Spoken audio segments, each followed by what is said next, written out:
conspiracy time. What would happen if it drops below 50 plus 1? And what I think could happen, and I want everybody to be sitting down, I think they could vote out Cyril. But he would have lost an election. But he's the most popular person in the country. But he would have lost an election.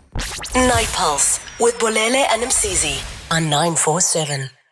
So he's in the building right now. We're talking all things politics. We're talking, of course, election season is here. Registration weekend is here. Ladies and gentlemen, please welcome to the studio Zimasa, mooshtaffa. Do you prefer Zimasa or mooshtaffa?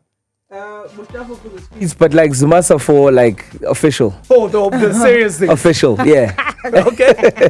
Mooshtaffa is what we'll go with because we're having fun here, my brother. We're having fun with you. Right, off air even. Exactly. But Zimasa, thank you for joining us, brother. Yeah. The first time I met you was at a political gathering, so it makes sense that we'd come here and talk about politics.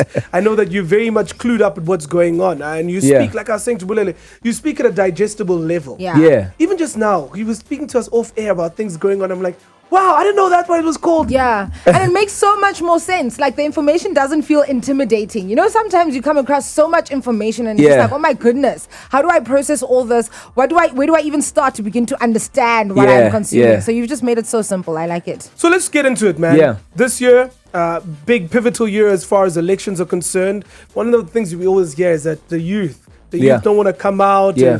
They're disillusioned about voting. Is this year going to be any different? What's the data saying around youth involvement as far as elections are concerned? Super interesting. Obviously, IEC briefing was today.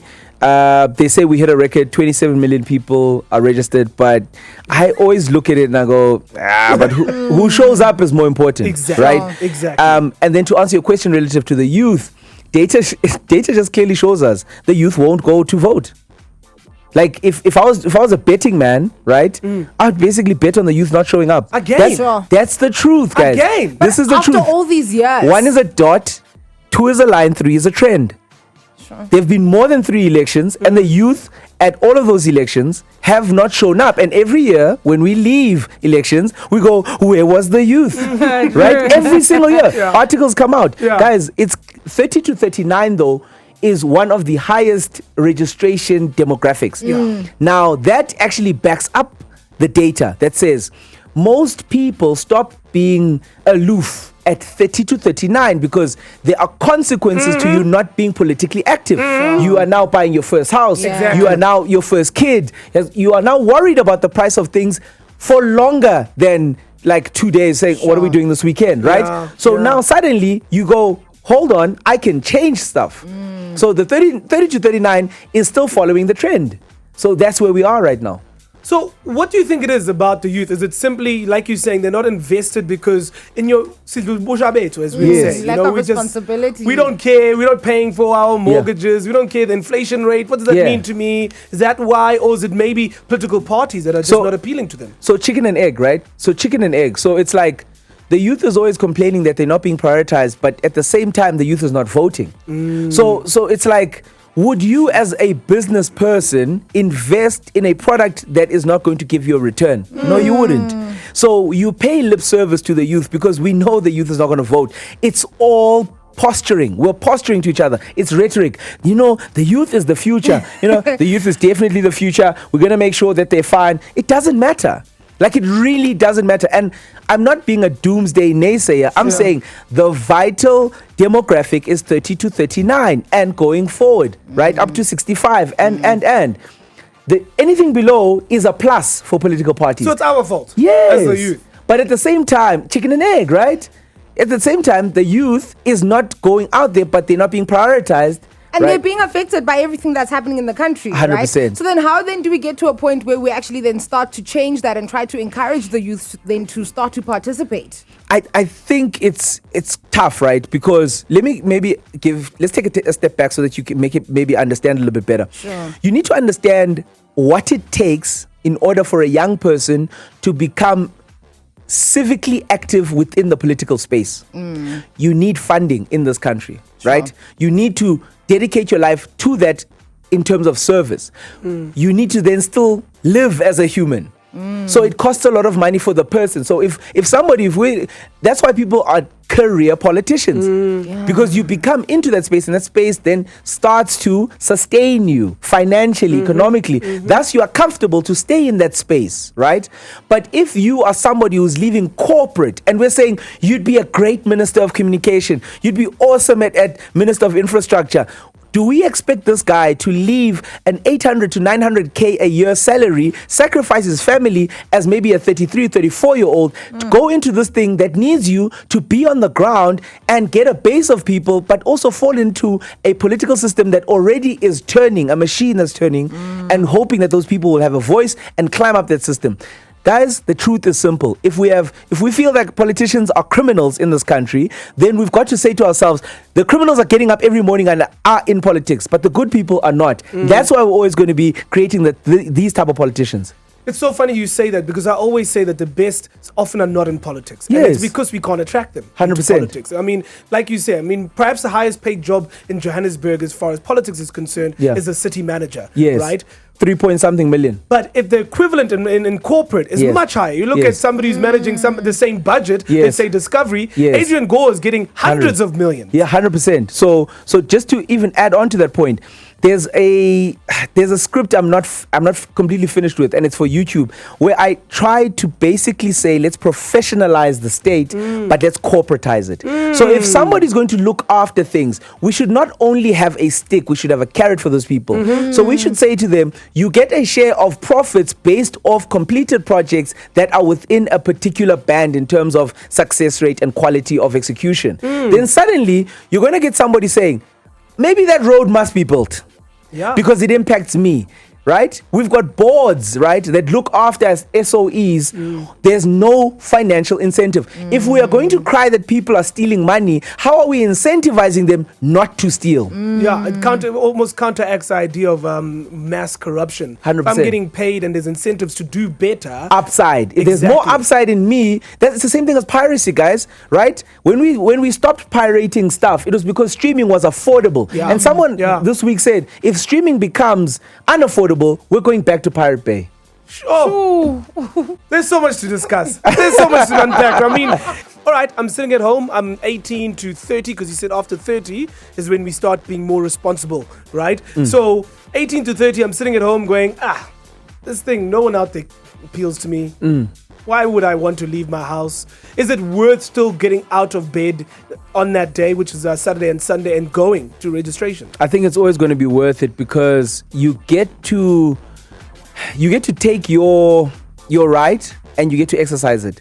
Now, let me explain that so that it's not aloof. Yeah. Okay. What you actually have is that you are voting about where the country spends its money, how it enacts, and also makes sure that its laws still are there, but also its priorities.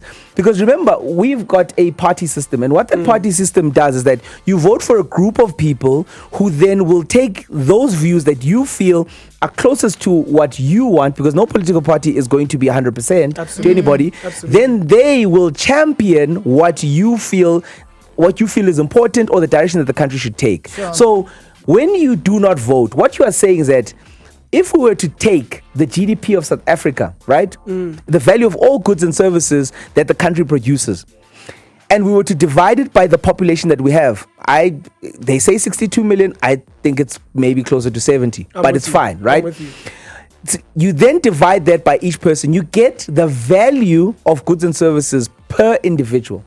Then you take the budget of the country, which is, I think, is a 4-point-something trillion, right? And you divide that. Then you get your actual value, right, that the government spends on your behalf. There's a stat that says that relative to the debt that South Africans have, everybody owes like between, I think it's, at last check, I think it was something like 50 to 80,000 rand, 75,000 rand, depending on how much we're paying off our debts, right?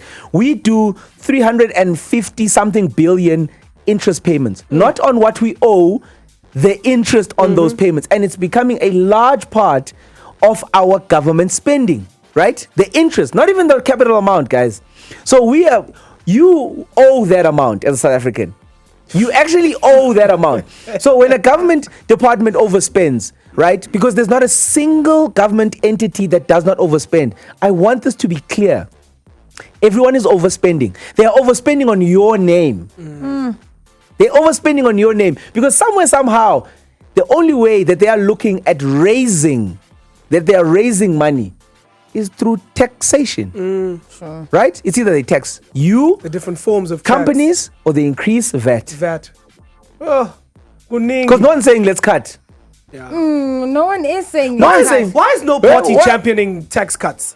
Because you see, the thing about tax cuts is that we are a welfare state, and we must understand this. We have pushed ourselves into a corner where we have made too many promises that should have had sunsets. And that's horrible, eh? Because it's you bad to find- be a welfare state. I'm going to be even more sensational now.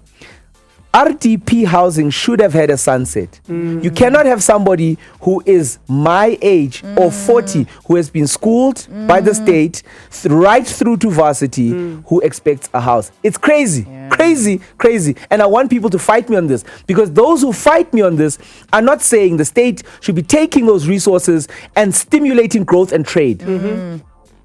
I think exactly the same way you do. I think the fact that we are a welfare state is an embarrassing point. I heard the Secretary General speak about it the other day. Yes. As if it was some sort of badge of honor. And I was thinking, we should be ashamed. Bro. Our people are not upwardly mobile. Bro. The idea that we should rely on those 350s is not something to be proud of as a country. Which might be which might be 1,000 something now, and then you ask yourself, where does the money come from? When we're asking, right, to fix key industries that assist trade, we have to trade our way out of this. That's why your vote is important. Absolutely. You've got to vote people that are not.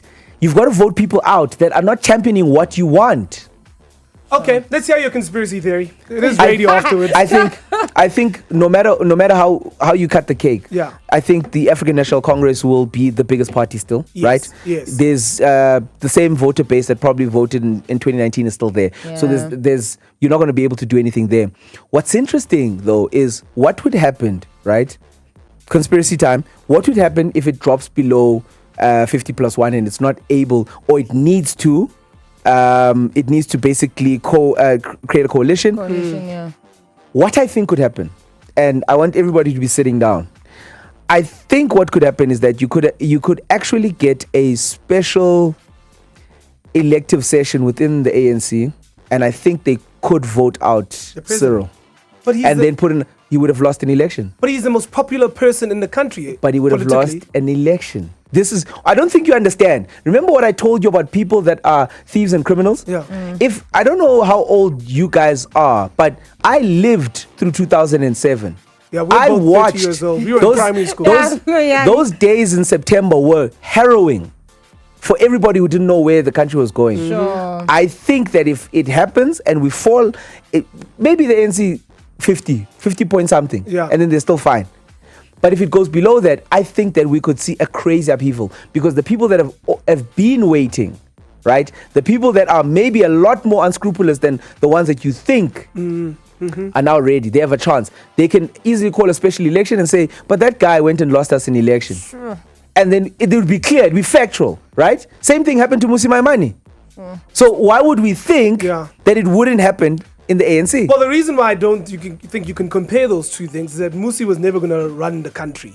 Where I'm like, the instability it's consequential. Yeah, but the instability that it would create if Cyril Ramaphosa was no longer the president of the ANC, even though they were still the biggest party, I think there'd be a lot more instability there for the country. Musi Maimane was going to be inconsequential in general. It's the biggest thing that nobody's talking about, but there is a precedence for somebody who has lost an election to be taken out within the political scene. It's like when people first started doing floor crossing, right? Yes. When floor crossing happened, it was the craziest thing I'd ever seen. I was like, you could just decide to change parties. But a constituency of people put you there. You could just swap parties. It was crazy, right? But this is my conspiracy. It doesn't have to be yours. But I think that if you wanted to really capture the state, I think this is the perfect opportunity. If it goes below 50, you then have clear rights to go back to those 4,000 delegates and say to them, that guy has lost us the majority. We need to have another sit down and have a... I get you. Ziyakhala. And people forget that the president is actually elected by the National Assembly. Yes. And so that all has to happen around that same time. And coalitions would be happening at the same time. Exactly. So there'll be big talks at the same time. Party A, ANC, goes below, maybe 48, says to another party, bro, we need to be together so we could form a majority, so we can form a government. Yeah. But we're going to sort out our things internally. We're going to take this guy out, bring a new cabinet, shave off some of the dead weight. You guys bring us maybe 3 ministers, 4 ministers relative to your weighting. We give you 4 ministerial positions. We take the other, 22, right? But you guys are in there, and then we still form the government, and then maybe we give you a deputy president. I'm just saying. We are actually starting a podcast. The Night Pulse crew is starting a podcast. Genuinely, we No, are. we are. And so we're going to have you back on for that, so we are Sure. not encumbered by anything else. Sure thing. But thank you so much, my brother, for coming in. It's a pleasure. All is insightful. Go check him out. What are your social handles again? Mooshtaffa, it's MOOSHTAFFA on across all of them. And it's not just political stuff. It's Yeah. anything socio-economic in Yeah, this country. socio-economic, data-driven. I speak from a factual basis. Oh, I don't even want this to end. Anyway, for fact's sakes. Night Pulse with Bolele and Msizi on 947.